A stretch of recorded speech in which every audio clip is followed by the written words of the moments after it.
Good morning everyone, আমি রাজকুমার পাত্র। So আপনারা সবাই এসে গেছেন তো? তবে দেরি কিসের? হাতে চা বিস্কুট নিয়ে বসে পড়ুন দেখতে ঘরের বউ রাধিকার 3rd এপিসোড। আশা করছি আপনাদের এই সিরিজটা ভালো লাগছে, আর আপনারা এটাও দেখে বুঝতে পারছেন যে একটা ছোট্ট একটা এপিসোড বানানো কতটা পরিশ্রমের। তবে একটা বড় মুভি বানাতে কতটা কষ্ট হবে সেই কষ্টটা আমি জানি।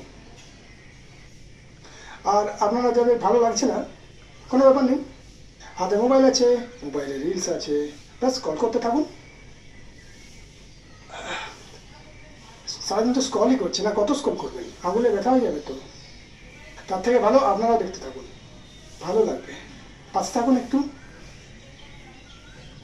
এনিওয়ে, চলুন দেখে নেওয়া যাক আজকে ঘরের বউ রাধিকার 3rd এপিসোড আর আমার টিম ওয়ার্ক। Absent.